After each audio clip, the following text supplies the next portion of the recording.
বর্তমান ছাত্র রাজনীতির সবচেয়ে বড় সংকট কোথায়? বর্তমানে ছাত্র রাজনীতির যে সংকট, সেই সংকটটা যদি আমি বলি সেটা অনেকের কাছে হাস্যকর শোনাবে। সংকটটা হচ্ছে যে পলিটিক্যাল পার্টিগুলো, স্টুডেন্ট অর্গানাইজেশনগুলো পলিটিক্যাল অ্যাক্টিভিটির বাইরে শিক্ষার্থীরা ওয়েলফেয়ার অ্যাক্টিভিটিগুলোকে বেশি স্পেস দিচ্ছে। এটাই আমাদের বড় সংকট যে পলিটিক্যাল পার্টির কাছে শিক্ষার্থীরা পলিটিক্যাল অ্যাক্টিভিটি আশা করছে না। এটা একটু খুলে বলা যাবে?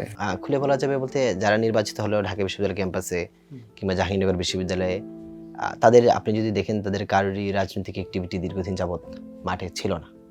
আপনি ঢাকা বিশ্ববিদ্যালয়ের ভিপি বা জিএস দুইজনকে যদি আপনি দেখেন, তাদের প্রতিদ্বন্দ্বী কারা ছিল, যারা গত 5-7 বছর ধরে ক্যাম্পাসে নির্যাতিত হয়েছে, আওয়ামী লীগের বিরুদ্ধে কথা বলেছে এবং রাজনৈতিক কর্মকাণ্ডের মধ্যেই নিজেদের ভবিষ্যৎকে তারা বিসর্জন দিয়েই রাজনীতির মধ্যে ছিল। কিন্তু যারা নির্বাচিত হয়েছিলেন তারা ঢাকা বিশ্ববিদ্যালয়ের দুইজনই কিন্তু দীর্ঘদিন যাবৎ হলে ছিলেন, ছাত্রলীগের ছায়াতলেই ছিলেন এবং কোনো ধরনের ঝুঁকি তারা নেননি।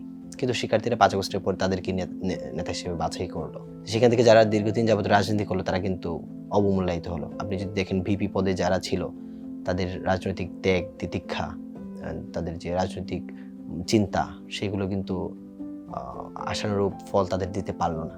এটা কিন্তু আমাদের ছাত্র রাজনীতির জন্য একটা সংকট যে শিক্ষার্থীরা পলিটিক্যাল পার্টিগুলোর কাছে পলিটিক্যাল অ্যাক্টিভিটির চাইতে ওয়েলফেয়ার অ্যাক্টিভিটি বেশি প্রত্যাশা করছে।